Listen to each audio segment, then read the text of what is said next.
Alright, grade 7. So we're moving on to the new unit now. Term 3's work. For geography, we're going to be looking at population concepts.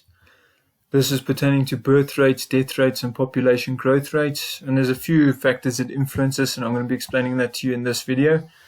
We're also going to dive a bit deeper into certain things that influence population growth, and we're going to look at the divide in technology as well as the divide in economy if you look at first world compared to the third world.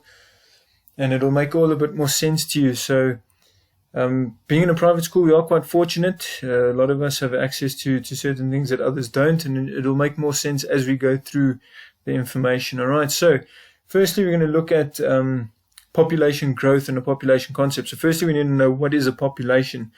If we look at the page over here, it says here, population is a group of individuals of the same species occupying an area and capable of interacting with one another.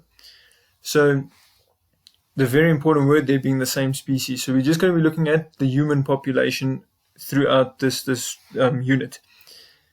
You may have realized, I know you guys are a bit young, but you would have probably seen every 4 years there's a thing called the Census Bureau or Census Survey. So people will come around from door to door and they'll knock on your door and they want to find out how many people are living inside a household. So they want to know the age, the gender, etc., and how many people are living there. So these people are tasked with trying to figure out what is the population and what it pertains to, so how many are female, male, etc. But the population growth, it's also one of the parts. So we know that we have 55 million people in South Africa, and this is how they get this information. Remember, not everyone is born in South Africa. Some people are foreigners that come into South Africa, so they won't have birth certificates, etc., and they have to be accounted for inside South Africa to say how many people are currently residing in South Africa.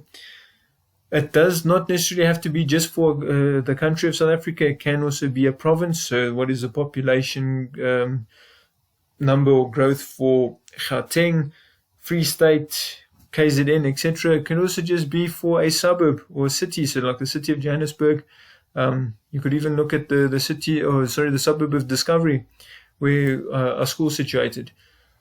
Okay, so what influences the population growth would be your birth rate and your death rate. Okay, death rate also referred to as a mortality rate. So if we look at the birth rate, this is the number of individuals added to a population through reproduction, okay, per 1,000 individuals per year. So they take 1,000 people and they see how many children were produced from these 1,000 people in order to get a birth rate. Okay, your mortality rate, on the other hand, this is how many people were removed from the population through death, and this is how many people die per 1,000 individuals per year. All right, so there's a subcategory to this. This would be infant mortality rates. Infants being young children, very small children. They're obviously more susceptible to certain diseases and so on, and would pass away a lot easier compared to someone of your age that is a lot stronger. Your immune system is a lot stronger, and you'd have a much better chance of survival. Infants can pass away from something like malnutrition, diarrhea, etc., and this would be directly linked to the socioeconomic status of an individual, and we're going to talk about that a bit later in the term, okay, but it's just to help it make a bit more sense now.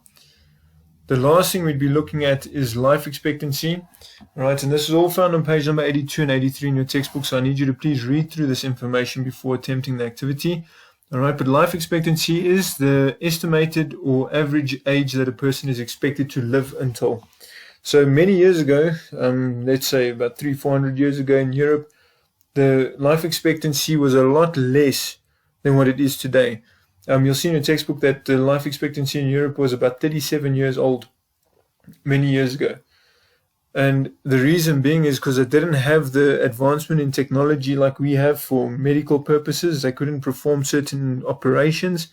They also didn't have certain medications to give people. So something as simple as pneumonia. So someone would get a common cold, then it would turn to bronchitis and then turn into pneumonia. Because they don't have antibiotics, they cannot be cured from this, and therefore they pass away from this disease because they didn't have access to medication because it hadn't been developed yet.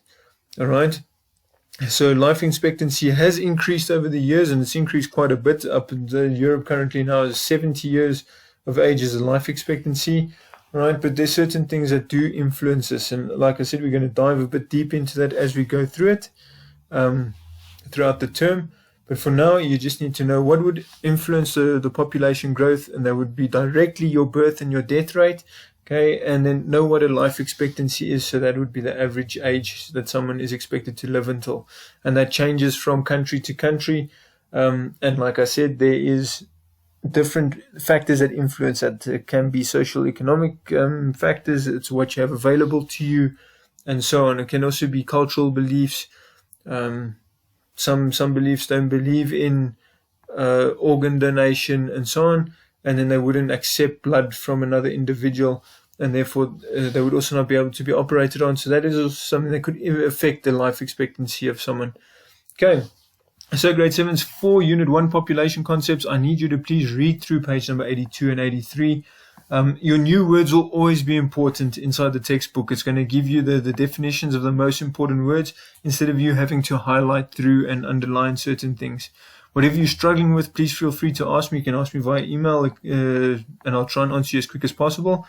All right. But once you've read through page number 82 and 83, you please need to attempt activity 1 on page 84 and 85. It is quite a lengthy activity.